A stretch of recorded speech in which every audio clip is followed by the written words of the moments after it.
Hello, everyone, and welcome down to episode 109 of the Down South Photo Show with me, Brendan Waits, here in Ocean Grove, Victoria, Australia. And the guy on the other screen or in your other ear, if you're listening to the podcast, it's Cam Blake, who is on the road away from Hobart, Tasmania, Australia. He is somewhere else. Where are you, Cameron? Hello everyone. I am currently in New South Wales on Nice. on a bit of a secret mission. I can't say anything yet, but Yep. on a bit of a secret mission. And as I speak, I am in a hotel room in Katoomba up in the Blue Mountains. Because you Uh, look for all the world like you're on a beach, but that's the yeah, Blue that's a Mountains. beach behind me. That's where I was yesterday. Lovely. But I've never been to the Blue Mountains before. This is my first time, and guess what? I still haven't seen the Blue Mountains. It is foggy as hell outside. So. Yes. You see, the Blue Mountains are doing the Cradle Mountain trick, aren't they? They are. And I went to the lookout before and there was this guy came walking like from what I've done, I've only been walking around a couple of hours earlier this afternoon. And there's some really nice walking tracks I've already found out. Yes. And this one guy came up, there's a huge staircase that goes down to the Three Sisters. And he goes, "Oh, the cloud's clearing out there, mate. I reckon if you get down there, you'll see it." I'm like, "Yeah, I don't know. It's Mm. pretty thick." And this couple in front of me went bolting down. And I just started walking down casually. And then they came back up with like both their lungs hanging out of their mouth. And they said, there's no view. It's still clouds." I'm like, "Good. That saved me 45,000 steps. Thank you." So yes, I'm Didn't in the miss Blue anything. Mountains. Hmm, Awesome. Very it's good. nice. Secret mission. So we can't talk about your secret mission, but we will at some point, I'm sure. Yeah, I think maybe not for a couple more weeks, Yep. but yeah, I can tell Well, you off how air. I've probably intriguing. already told you off air anyway, but Yes. yes, but yeah, I just got to get some extra images from New South Wales for something. Um, Brilliant. Very so yeah, cool. That's so far so good. well, between us, we've been racking up the Ks over the last few weeks. Not to mention you haven't been home for a couple of weeks now. So Mm, we had our awesome Down South Photo Show Ballerine Peninsula one-day workshops last week, which was we did. very, very cool. We did those back Yes. to back. Yeah. And then you headed down to the Mornington Peninsula, which is the other side, which is actually in my photo here, just there. When was the last time we did an episode? Was it before all those workshops? It One came out on that workshop, didn't it? Correct. That was the last time one came out. So That's that's right. we're Yeah. all Okay. we're all a bit at sixes and sevens because yeah, Mm. bit of time shifting going on. Yeah, well, that's right. We've done two down south photo workshops on Yes. your end of the stick, Yep. and then I've done my little Olympus OM system days on the other side at Cape Schanck. Yep. Did four of those, and you've been to New Zealand, I did head over to and Dutch and for a wee break. I'm in New South Wales. Like, So we're all over what's the going place, on? Betsy. I know that's Yeah, right. I'm starting to forget what my own house looks like. I bet. But that South Coast Drive of New South Wales, how did you find that? Did you enjoy that? Yeah, I came up that today actually. So I headed off. I actually drove from Melbourne to Wallaga Lakes in one day. That was a big drive. That's a big effort. It is a big effort. It's about 600 Ks. So yeah, it's good. And then today I've come up from Wallaga Lakes, pretty much along that South Coast Drive, all the way up through Wollongong, and then up into the Blue Mountains now. So it was good. There's some beautiful coastline. It reminds me a bit. It's a little bit sort of Great Ocean Roady. It's a little bit east coast of Tassie, but just a lot Yep. longer. Like it's just a massive stretch of it, which is Yeah. pretty good. Yeah. I think you could spend many weeks exploring that Oh, coastline with a camera. I have no doubt. I've only visited the area a couple of times, particularly Malakuta, which is Victoria, but north to Eden and then up through that stretch of coastline. It's absolutely magnificent. I think the thing I like about it is it's a it's more than just a day trip out of a Mm. capital city. So Yeah. it can get a little quiet, which is good, a little Yes. Yeah. isolated, and people who are exploring that area, they're genuine explorers. They want to check it all out. So I think that's what I love about it. And we'll just delve into your background. That is on the south coast of New South Wales, correct? Yes. So this is Camel Rock. Well, it's the backside of Camel Rock. I think the actual camel shape is around to the right, but I walked around a bit further.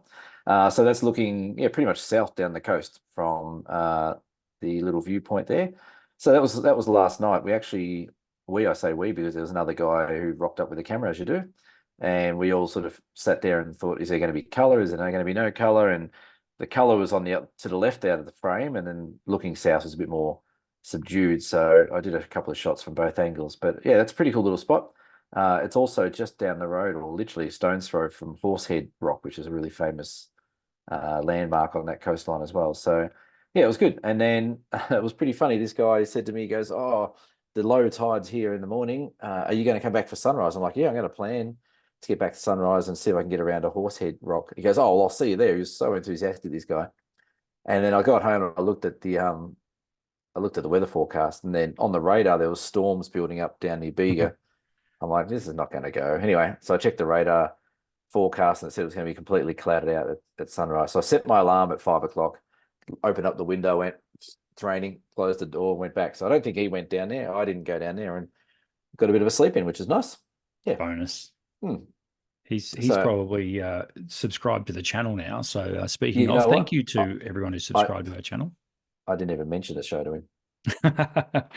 Cameron, come on, Well, surely. but to be honest, we didn't have that much. We didn't talk that much. I completely comp stomped him. I walked straight through one of his shots because he was hiding behind a rock, and then we had a bit of a quick chat at the car, and that was about it, really. So, Yeah, nice. Very good. how many subscribers do we have? 745 subscribers as we are recording. So thank you to every 745 of you that have done that. And thank you for those people who are considering subscribing. There's a little subscribe button just there. Considering, Go for it. Go for it. Make our day. We're not getting to 1,000 this year, are we? I think we'll give it a nudge. I'm confident. You reckon? I don't know. My background is Point Lonsdale under the jetty. You've seen it 1,000 times. I That know was that actually spot. taken quite some time ago and in the middle of winter. Do you know how I know that, Cameron? Sun angle. Yeah, so you can see the angle of the shadow of the jetty. This is Yes, the around lines. midday, is Yeah, way off to the right. Whereas when we were there the other day, it was pretty much right underneath the jetty. So yeah. it's got the sun angle in winter. So for those of you who don't know, my area, Point Lonsdale, is an absolute mecca for photography. There's just fantastic scenery all over the place, Mm. fantastic compositions to be had left, right, and center. Really good spot if you want to You head could down go. my way. You could go again. If you drew a line straight down the middle of Port Phillip, Yes, or if there was a bridge between the heads, you could start in the middle of that bridge and go either left or right, and you'd get through some of the most incredible coastline I completely agree and concur. until you get to South Australia, and it gets a bit boring. Yeah, it's funny, isn't it? Because for me to get, well, there's the ferry service, I suppose, across from Sorrento from Queenscliff to Sorrento. Yeah, I could be there in probably 2 hours, and I think I've been to Cape Shank once. the workshops I did there the other day, that is, I believe, the first time I've been to Cape Shank in full. I think I might No, have driven into a car park and had a quick look and kept going. there you go. And we went to the Dragon's Head, which is that Yeah, rock formation. that's Uh, awesome. that was pretty cool. Your photos from there are fantastic. We had some really good conditions, actually. We had a couple of really good sunsets, and then we had some bikini-clad ladies jumping off the rocks, which made everyone happy. Yep. So that was good. We got some real sort of Australian style photography going there, so it was good. Speaking of, our main topic for Segue. discussion is photographing Australia. Tips for picking the right places to take your camera. It's pretty cool because we have we done do have. zero production research on this, haven't we? Oh no, but I think this will We'll pretty be much fine. roll off the tongue. Okay. And the reason for this is because we are starting to attract a bit of an international audience, which is pretty cool. In fact, I believe our dear Cam comes from an international listener and viewer, so it does indeed. pretty cool. But yeah, tips for picking the right places to take your camera in Australia. I mean, we're very, very blessed here. We do like to show off a fair bit that we have got a pretty awesome backyard. Yeah. I think one of the things that I love most about living in Australia and having just recently been to New Zealand, which is kind of, well, let's face it, it's the East Island, isn't it, of Australia? Yeah. Hopefully, do we go to New Zealand? Do we broadcast in New Zealand? We have an audience in New Zealand, and I know this because I had the channel running at my brother's house in New Zealand, and Right. Not anymore, we don't, because you've just called it the East Island of Australia. Forced him to subscribe. Your brother. No, it's where was I going with this? Oh, that's right. It's the lack of people, Cam. We're very, very lucky. We are, I think we're the country with aside from Antarctica, we have the least people per square kilometre or square mile on the planet. Sounds right. So for our size. So, and of course, 95% of that population is around the southeastern coast, the east and southeastern coastline. So Yeah. We've got lots of awesome places like that place behind you where you can pretty much find a stretch of beach all to yourself. So to me, that's one of the real draw cards of photographing Mm. here in Australia. I've been lucky enough to travel a little bit, and most places I go that are popular landscape spots, you are battling Yeah. 10 other photographers to try and get that shot. Yeah, you're right. So yeah, we are definitely promoting our little show overseas, and there's a lot of people that do come to Australia to take photographs, as well as us. Like, it's Yeah. proven with our little workshops, people just love getting out, Yeah. taking photos. But I thought we could talk about some of the things, and this is I'm learning this as I do my little trip through New South Wales and going to some places I've never been before. Embarrassingly, I've never been to the Blue Mountains. I've only been to Sydney a couple of times and stuff. So Yeah. I thought it'd be good to talk about, if you're preparing for a trip to go somewhere around Australia to take photos, what are some of the essential things that you need to do before you go and then when you get there? And Yeah. I think you touched on it just there in regards to how many people go to these places.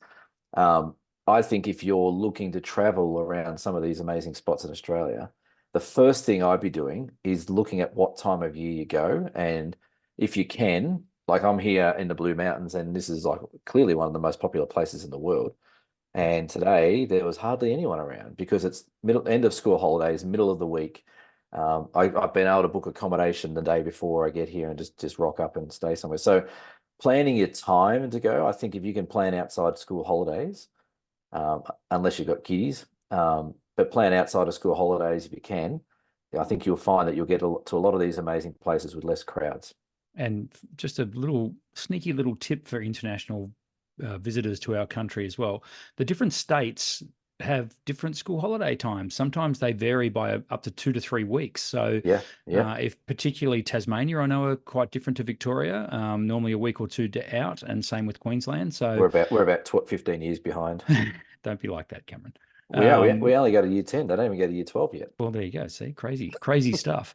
So yeah, just bear that in mind as Yeah. well, people. And I'm here to tell you that I think personally, Yeah. for southern states in particular, Victoria, Tasmania, I think the best weather happens in terms of, sunny days, sunny summer, warm days, that sort of stuff. The best days happen in February and March. That's Yep. from my experience. It's kind of like school goes back, sun comes out, which is Yeah. a bit sad for people, kids having school holidays, but that's pretty much how it's been playing out over the last probably Yeah. 3 or 4 years. Yeah. Yeah, you're right. Like the school holidays are a bit different. There is a few different weeks involved. Yep. We're usually a couple of weeks behind New South Wales, I think it is, or Victoria. Yeah. So, Yeah. but yes, it can make a big difference. And I think for southern states like Victoria, Tassie, even where I'm here now, I think March, April would be a good time because you're going to Yeah. start, the weather's going to be not stupidly hot. Not that we've had a really hot summer anyway, but you're going to avoid some of that summer crowds, summer holiday stuff, especially if you're doing coastal. Yeah. And you'll also start to see some of the trees starting to change and the colors starting to get a bit richer and stuff like that. So definitely a good idea if you can plan your trip. And most people plan these trips months in advance. So Yeah. so that'd be one of my big tips is spend a lot of time planning where you're going to go, but what time you're going to go. Yeah. And most every season will have a school holidays and busy times. But if you play around with the shoulder time of those, you'll be able to miss a lot of those crowds and still get, the same shots with the same color and same location and stuff like that. Yeah, definitely. And I think as well when you're traveling, now you just mentioned it yourself. You said you know, I feel ashamed because I haven't been to these places. Yeah. Well, Cameron, I'm here to tell you, in the last 2 days, you have driven right across Europe. Yeah, I So, know. It's nuts, isn't it? it is. It's crazy. We've got a really big country, Yeah. and people underestimate that. I mean, I talk to a lot of people. You listeners may remember a few episodes back. I met a lovely American couple at the 12 Apostles, and they were traveling with their two young daughters, Hmm. and they had planned, I think, 5 weeks in Australia, and that they quickly realized that that's not nearly enough, and they had to start sacrificing things they wanted to see some of the highlights purely because of the travel times. They'd hired I think they had a motorhome RV sort of thing, and they were traveling, and yeah, I mean, you know, even to get across the second smallest state in Australia, Victoria, it's 10 hours from end to end. Yeah. So it's, and as I say, you could cover 4 or 5 countries in Europe in 10 hours. Yeah. Well, that's yeah. Like we did the same thing when we went to America a few years. We did 6 weeks in America, and we only really saw California, Yeah, and a few other little states around there. So yeah, it is a big country, and I think for people overseas wanting to travel purely for photography, you're not going to be able to do it in 5 weeks. no, You need to give yourself 6 months to do this country and yeah, to see a lot of these spots that you want to go to. yeah, For people that live here, it's a bit different. We can sort of go in and out. We can fly to different places and spend different holidays around the place. But yeah, it is a big place. And I think one of the big mistakes people make, especially with their travel photography as well, is that they go to these places and they just expect they're going to get some cracking shots. Every night they go somewhere, every day they go somewhere, everything's just yeah, going to be perfect. And a lot of times it isn't. A classic example of where I am today, I was hoping to get a sunset over the Blue Mountains, and it's fogged out. It's 10 meters visibility. So instead of throwing my toys out of the cot and going home, I went for a walk, and I thought I found some beautiful gums and I found some beautiful ferns with fog. So that'd be another tip I'd say is if you're going to a place, try and research not only just the great photos, but maybe try and research the foggy conditions or the wet conditions of where you're going. It's just so you can get an idea that okay, if the weather's not great, okay, I know there's that spot I've seen online that looks good whether it's rainy or foggy. Because you can get disappointed real quick if you go yeah. somewhere for a photo shoot and then it's just like nothing going on and you sort of lose a bit of inspiration. So Yeah, and I don't think it's fresh advice or new advice, but these days using Google Photos is amazing. So, you yeah, can have your map, you can turn on points of interest on the map on Google Maps, and you can, I mean, I do it now when I'm going to a new place just to give myself maybe a few starting points, or maybe to keep a few places up my sleeve that if other places fall through, yeah, places I can go to where I can still manage to, ply my craft and get a few mm, shots. So yeah, I reckon I've done that for probably the last 10 years, since, well, probably longer, since Google Earth has been around, really. yeah. So so It's a plans A, B, and C, you mean? Yeah, that's right. And when, if plan A for, everyone I think travels to a certain location wanting a particular photo, like in their mind's Yeah, eye, they've got, right, I know I'm going to get that shot at Uluru yeah, with with the sunset and all, and the classics, and I'm going to get the summer apostles or yeah, wherever it may be. But, sometimes within a few kilometers of these places mm, are just as breathtaking locations. They may just not quite be as popular, yeah, or as accessible. And they're the ones that I love. They're the places, and to a further extent as well, when you find yourself in these places, and I'm sure, over the next day or two, you'll probably end up doing this, is talk to the locals. Like, and yeah, yeah, hey, I'm kind of looking for this sort of photo. Any ideas? And yeah, you'd be amazed, exactly. mate. People, we're pretty approachable mob here in Australia. You can talk to us. Yeah. Well, I've been talking to another photographer, Adam Edwards, who we probably should get on the show one day. He's a lovely, Yes, lovely, lovely guy and a great he is. photographer in his own right. He's been to Blue Mountains 1,000 times. And I said, I'm going here, mate. Where any suggestions? He's like, try here, try here. Yeah, Google pin here, Google pin there. If it's like that, go here. So you're right. A lot of local photographers or people that visit the region frequently are usually pretty okay to give up information. Like I know people come to Tassie, I've always been happy to say, I get a lot of people asking about Cradle Mountain. Can you get into Cradle Mountain? Can you drive in? All those kind of questions, and I'm happy to answer them. yeah, If there's some little secret spots that we don't want people trouncing on, I might keep them to ourselves. But yeah, most people are very sort of open with their ideas of where you can go and when to go.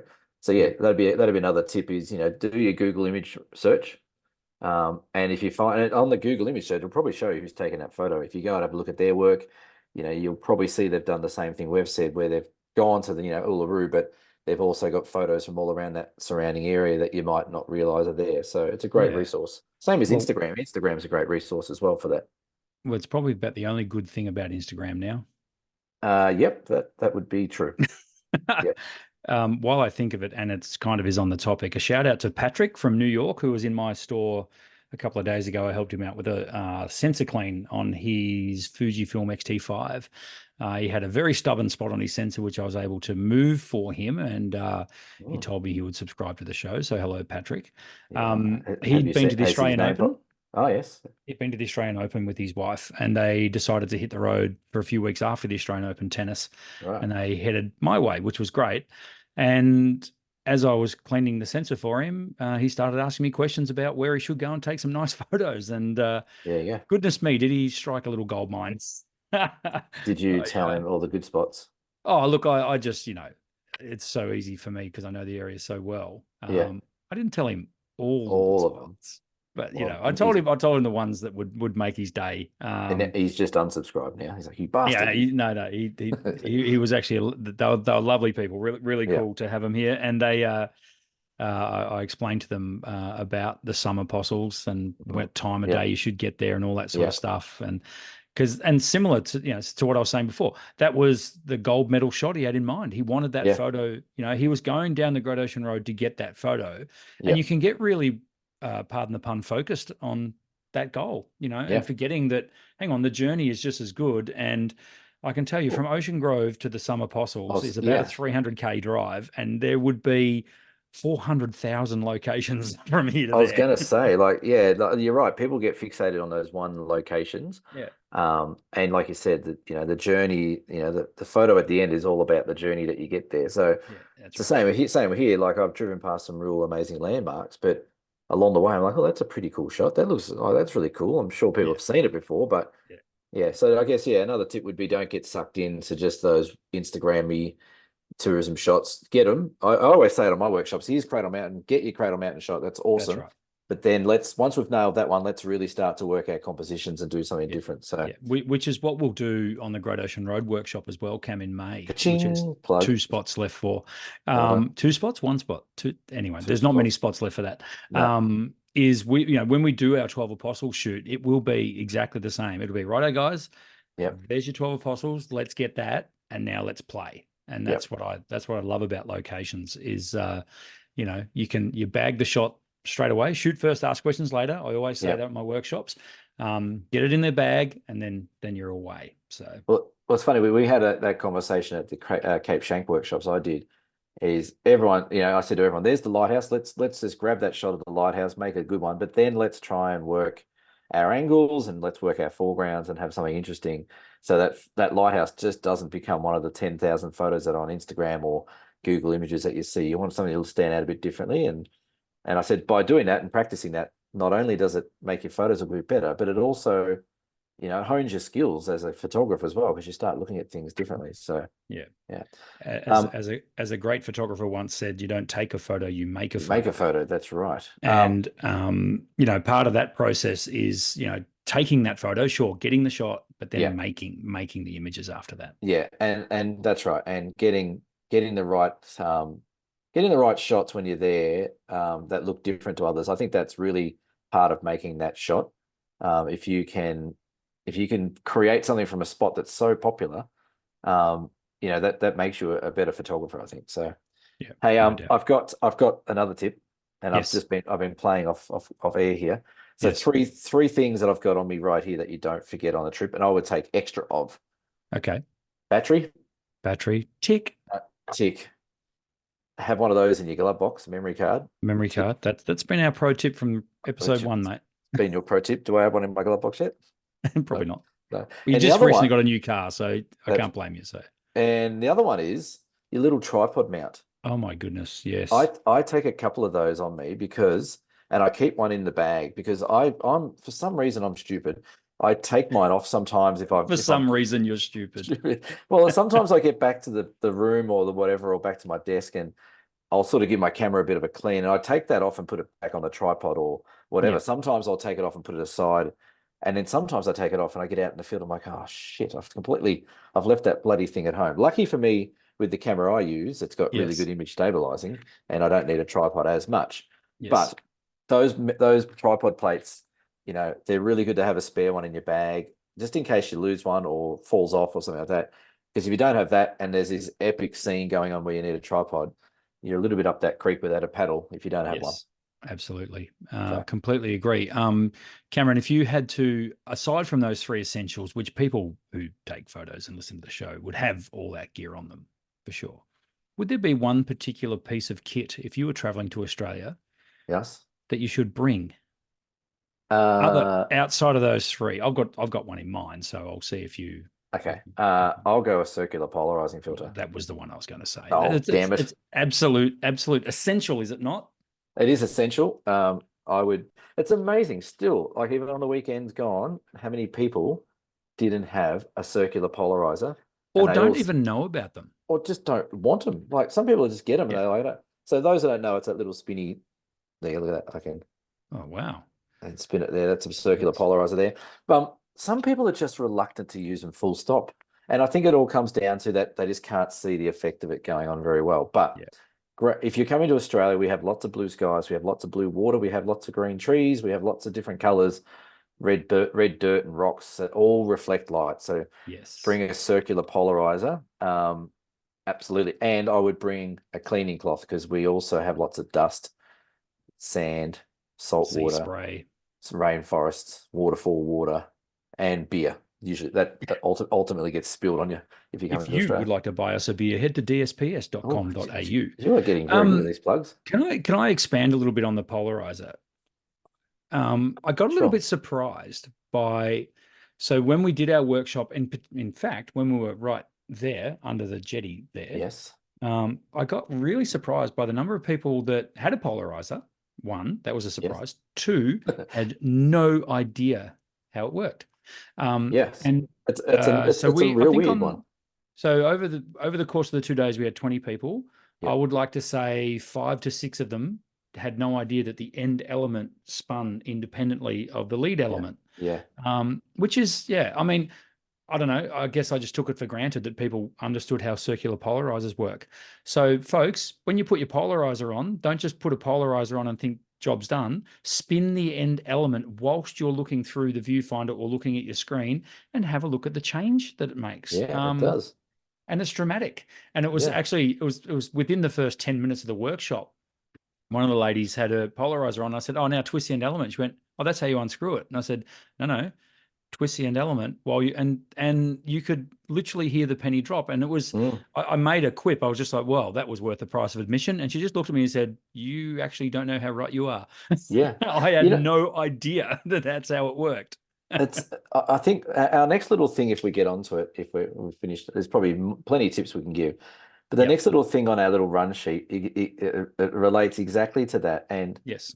I think there's a pandemic going on. I'm scared to use that word, but I think there is a pandemic going on in Australia with photographers who are overwhelmingly getting bogged down with information. They are reading too much, they are watching too much, they are listening too much, they are trying too many ways to do things. And there's three things that consistently, maybe four now that you've mentioned the circular polarizer, but there's three things that consistently come up with me on workshops. I would bet my left bollock that it always happens. One would be the circular polarizer. I can't see the effects of it, Yep. and I've just been told it's not worth using it because you can do it in post anyway. That's one of the myths that I get a lot. Which is The a other one, load of. which is a load of bollocks. The other one is megapixels. The more megapixels, the better the camera, the better photography will be. Bollocks. Bam, Uh, bam. the next one is sharpness. The amount of people that look at a photo on a screen, zoom in 1000% and go, oh, it's not sharp. This camera's broken. I hate this camera. It doesn't do what it's doing.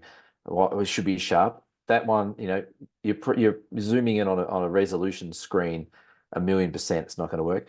And the last one is noise. I had a big conversation on my last Cape Shank workshop about noise. We had a customer who stated that she had a lot of noise in a lot of her photos. And um, the conversation was along the lines that she was using very high ISOs without a tripod in low light conditions, where she wasn't able to use a tripod.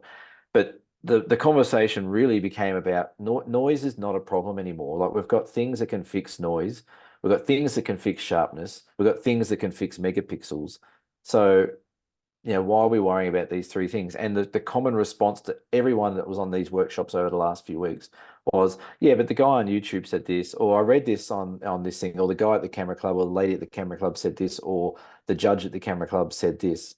I think there's a pandemic of information overload going on with Yeah. enthusiast photographers, and I think it's our job to make it stop. I I don't know completely and how. wholeheartedly agree. I think also there's a reluctance for people to ask for help. So, and I'll use the Bright Festival of Photography as an example of this. Now, I came in with you and we did the sunrise up Mount Buffalo, which was day 2 of BFOP, I think, maybe day 3, day 2 at least. I think it was, yeah. And I was not, I'm not employed by BFOP. I was just there. I wanted to experience one of your workshops at BFOP, see what it was all about. Yep. It was brilliant. We did mention that I was there. If anyone had any questions, I'll help them out. Yep. That's fine. Then And you kicked that guy's lens off the cliff. I did, who then joined us at the workshop. Anyway, that's another story. See, thanks. Train of thought gone. No, I'm back. Yep. I had 2 ladies. I was sort of standing back a little bit, and 2 ladies came up to me and basically whispered, so no one else could hear, how do I change the ISO on this camera? Yeah. And now they were in day 2 of BFOP, and I was thinking to myself, hang on, you've probably already done 3 or 4 workshops to this point, Yeah. and you've been embarrassed to ask how you change the ISO on your camera. Yeah. Please, people, when you're on a workshop or when you're at anything, the people that are teaching you are there to teach you. Don't feel ashamed that you don't know how to do something, because, folks, you're missing out. Yeah. I don't know how to change the aperture on this lens. Let me show you. Let me show you. Yep. That's what we're here for, Yeah. And so That's it right. really surprised me to the point where, I'm sort of considering if I should have any future involvement in something like BFOP. I feel like doing a pre-FOP where, Pre-flop. yeah, whatever it is, for that very reason, like a blow the cobwebs off, like a, not so much an entry level or beginners, but something like a refresher course before people go out to these things. Because, as I say, people in a group, they assume they don't want to look stupid, and they don't want anyone to think they're silly.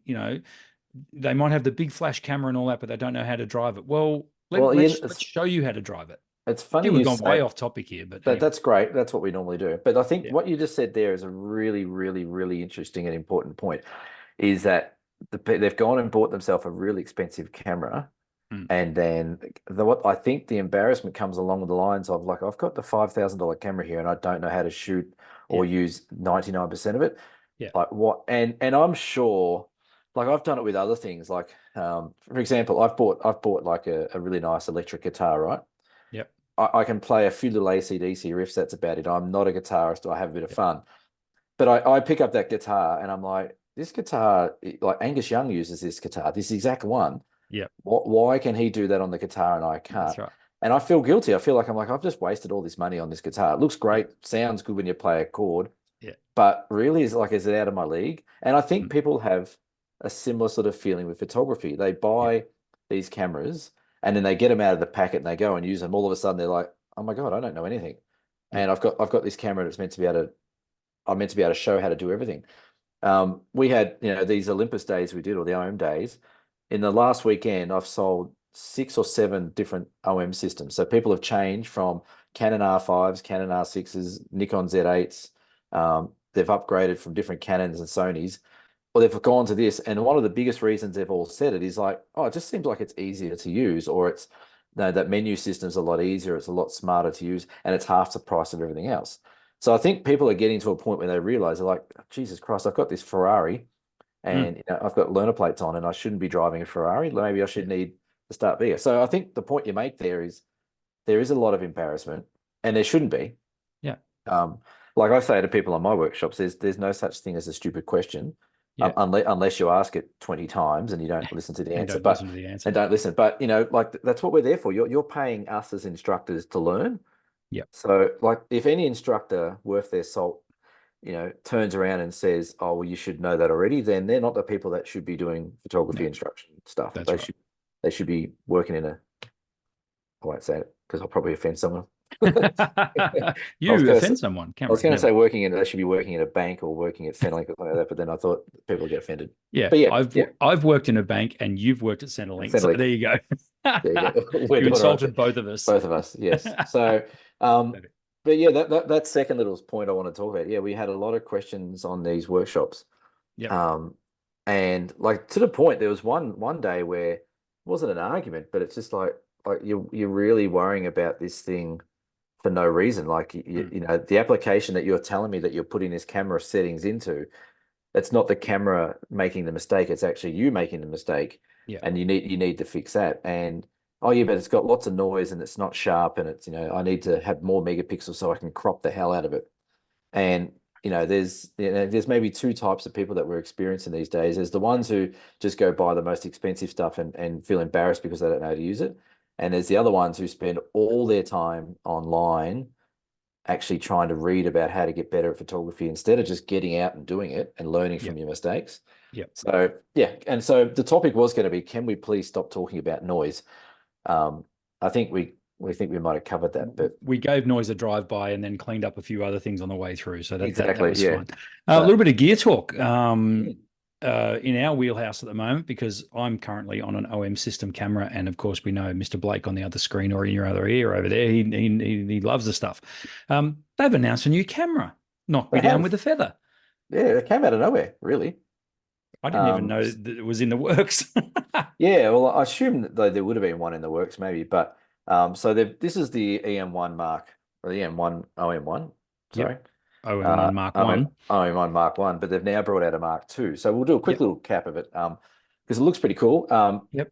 I don't know if I'll buy it. I say that with all the ones. I find with OM systems, I think almost every second model they bring out is really, really good. Yep. And then the one in between is like a bit of a cleanup of things they can fix up with firmware and things like that. So Yep. this new one's got the same image stabilizer, same sensor. It's got the backlit sensor. It's got the same autofocus system. It's got all the same screen LCD. The eye viewfinder's all the same. The battery's the same. The weather sealing's the same. The charge is the same. The only real difference is that I'm aware of now is that it does actually neutral density, graduated neutral density effects, which is pretty cool. Okay.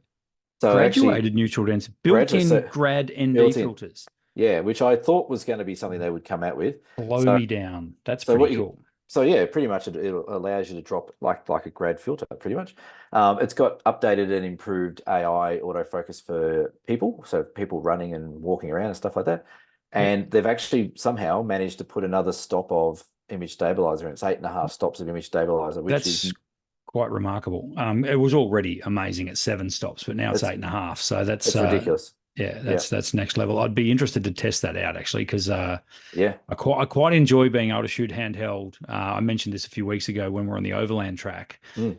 being able to shoot handheld on that thing without having to get a tripod out, get my backpack off. Mm. That was pretty awesome actually. Yeah. So yeah, it's new. It's coming out. It's a bit more expensive. Of A lot of course. people ask me on the OM days, would I buy one? I won't. You know what? To be honest, from what I understand, probably not, because the OM1 is still fantastic and it's $1,000 cheaper. So It's funny, I've just brought up the side-by-side comparison on DP Review, which is no, yeah, still going. Thank goodness. It yeah, no, that would was have been going to die criminal. and then someone bought it. So thank you, Mm. DP Review, for still surviving. And I'm just quickly flicking through the differences in the specs, and I can't find any. Yeah, the specs, the only I found the extra stop and a half of stabilization, yeah. which is cool. So the But stabilization, it's the neutral density update. That the actually ND update, yep, it also goes to 7 stops now. The neutral density on the yep, OM1 has 6 stops. It goes 7. yep. And now they've got those grad filters in. And there's been an update to the AI autofocus. Okay, And I believe there's also been an update to the processor. So it's a bit faster in yeah, doing okay. those computational things. But So your usual slew of updates yeah, to any camera system, yeah, and still that extraordinarily good value for money, even though they are frightfully expensive. Everyone who makes a camera at the moment can get in the bin. You yeah. are charging too much for your products. The end. Well, this will be, yeah, this will be 3.5, 3.7 for a new Aussie. body, Yeah. Aussie dollars. Yeah. You can pick up the OM1 for 2.5, 2.6 or something like that. So, Yeah. Yeah. you know, yeah. Interesting. Anyway, Interesting that's times. yeah. Good job, OM Systems. They're still around. They haven't folded, which is good. Cam, have we got time for photography word of the week? Do you want to hold it on to next week? Let's hold on to the next week. Let's All swing right. straight into our Dear Cam, which we promised our listeners we would Yes. mention. Dear Cam, now, Dear Cam, by the I way, haven't read this one, by the way. if you are Just new to the channel, Dear Cam is a segment where you can write in a question. We pose it to Cam, And you answer we both answer it. So I it. don't know why we ever called it Dear Cam to begin with, but that's fine. It's You Dear Cam. did. Dear Cam, and in brackets, hello to Brendan. Thank you very much. I've heard it said that photography is a mixture of art and science, with people talking about things such as Dutch tilts and Rembrandt light. Wow. After listening to the podcast, I purchased a book on the work of Peter Dombrovskis and got it sent to the UK for some inspiration. For those of you who don't know, Peter Dombrovskis is one of the pioneers of a Tasmanian landscape photography and one of Cameron's heroes. I'm wondering what your thoughts are on this, and if there are any artists or resources you'd recommend looking at for a photographer that feels he understands his way around the technical aspects of his camera/photography, but wanted to take his images to the next level. Thanks, Kenny. P.S. I shoot with a Canon R5, but I still love the shit you hang on Canon, which we do. You do. Did you I would understand that never. question? I would never hang shit on Canon. Do I understand a question? Well, no. Next. What's next? So I think I understand what he's talking about. That's from Kenny. He's in Oh, Sheffield. so he's saying, I've heard that photography is a mixture of art and science, with Yeah, that's right. people talking about things such as Dutch tilts and Rembrandt Yeah. light, etc. And Yeah, he's yeah. wondering if our thoughts on this are the same. Well, yeah, like I struggle.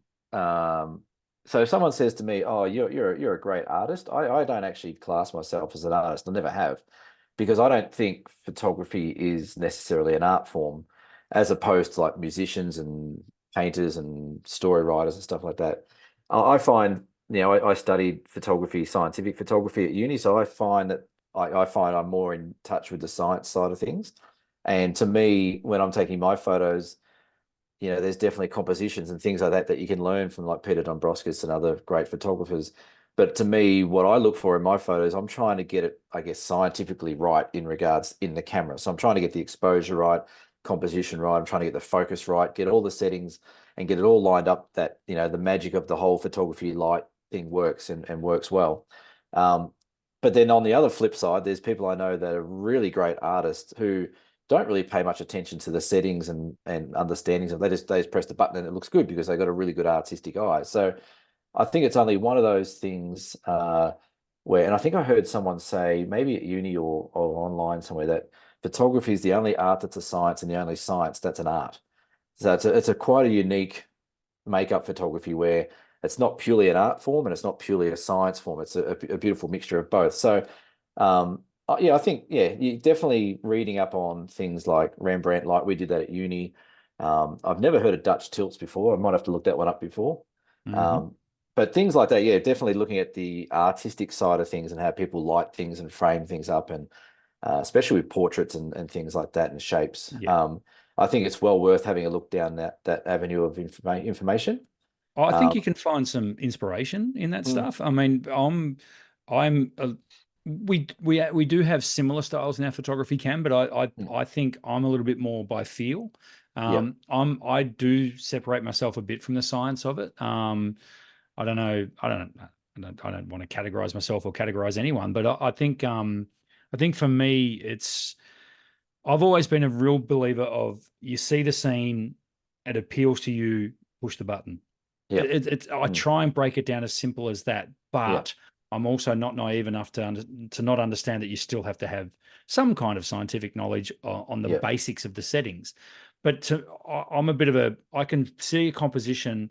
I will quite often take multiple exposures of the same composition, mm, not so much for layering or doing anything like that in Photoshop, although sometimes I do, but mainly it's just so I can get that composition right in camera. And that's where landscape photography is at a massive advantage, yeah, because that landscape generally hangs around for a little while. So, it does. whereas, and it's remiss of me not to mention that I also threw in a Glyn Lavender workshop in the last couple of weeks as well. His natural light portrait workshop, which I encourage anyone, not just to do one of Glyn's workshops, but if you can find a portrait workshop in your local area, please go and do it, particularly if you're keen on landscape photography. Why? Because it shows you all the different techniques to achieve correct exposure.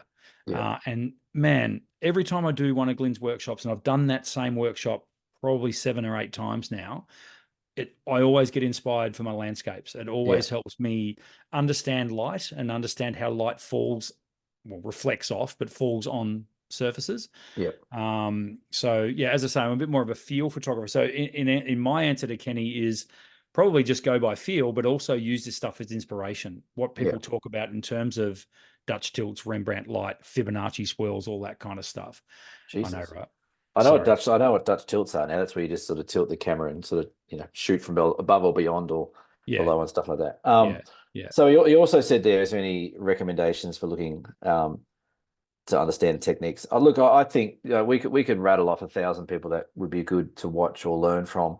I think with learning from people with photography, I think a lot of it also has to speak to you as well. Like I love Peter Dombrowski's work. I like Brendan's work. I like some like Peter Eastway's work's really nice. A lot of those are really nice natural landscapes, which is what I like.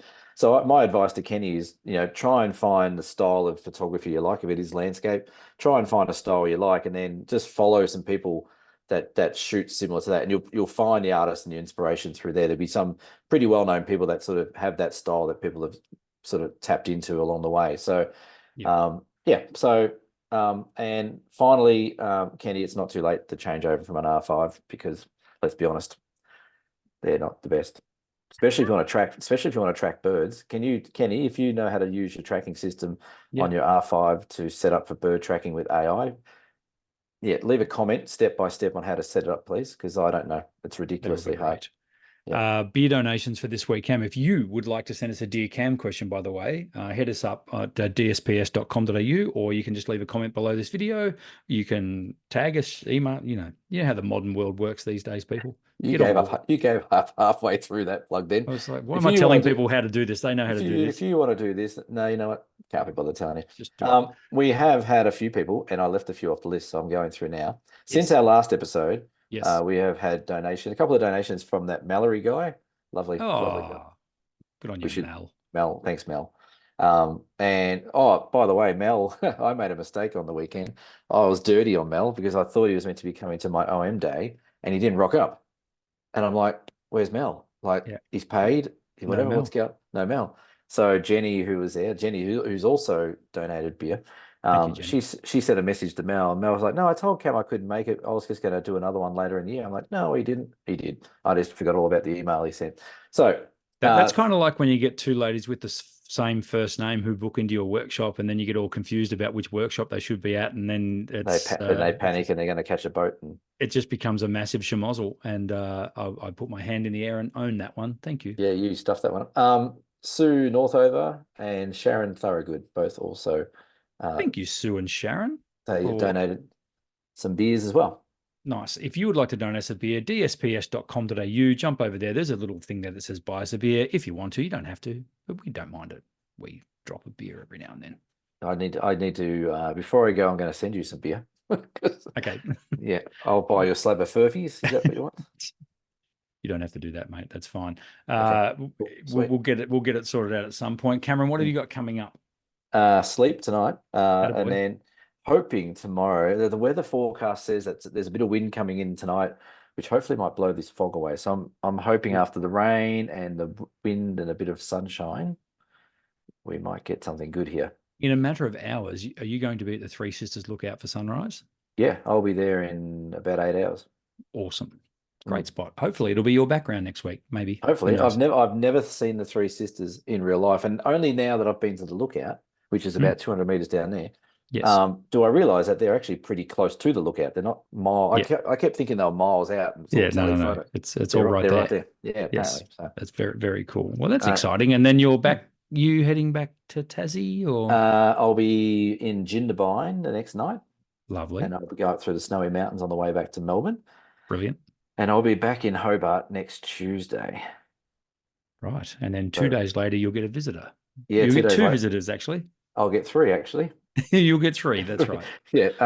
And we're going to do a walk on the 3 Capes. We are. I'm quite excited. That's a couple of weeks away. But between Yes. now and then, there's quite a lot in this little guy's dance card as well. So Do we tell. have. What are you doing? I'm very excited because it's one of my favorite weekends of the year. Well, it actually kicks off tomorrow. It's called the Vic Open. The Vic Open Golf runs for Oh, 4 days. this is not a golf show. Sorry, we have one of Australia's most prestigious golf tournaments are on my doorstep over the next 4 days. So I'm quite looking forward to walking the hallowed fairways of 13th Beach. And great segue because I've also been invited or asked or commissioned, if you You like. caddying? Are you No, caddying? No. commissioned to shoot the Ocean Grove Golf Club. So Nice, nice, nice, update all their photos for their website, etc. So really nice. excited by that because I can see that that might be in my future a bit more of that kind of stuff. So We're starting a looking, business when we retire. oh, we certainly are. Yeah, yeah. So starting a business when we retire. That's a oxymoron or a paradigm or whatever they call it. Well, we're starting a hobby. That sounds good to me. Yes. Yeah, so I'm really That's excited cool. about that because it's my local club. It's in my own backyard. So Yeah. we might talk about that in coming weeks, how I'm going with that because it's not as easy as it sounds. No, no. Go and take photos of a golf course, but make it look pretty. Okay, sure, no worries, we can do that. Sounds like an easy one. Yeah, for sure. Mm. And then, yes, as we mentioned, the week after that is the great trip to Tasmania for a few days. Yes. So Yeah. really looking forward to that. It's going to be a bonza few weeks. Someone might have a birthday coming up in that sort of little period as well. Am I right? No, no one I know of. Okay, fine. We'll move right No. along. Yeah. Last thing I'll say is we do definitely have 2 spots left on the Gradation Road workshop in May. So Get on. please jump on, have a look. That is Yeah. linked right there Oh, below. you know what we didn't mention? What? You're got a little trip coming up later in the year. Very excited. Yeah. Very excited. Yes. Because we said that on the show last time. We We said did. that, yeah, there would be one, if we can get that one spot filled, Brendan will get Yes. himself a ticket to Utah Yeah. 2024. And what happened?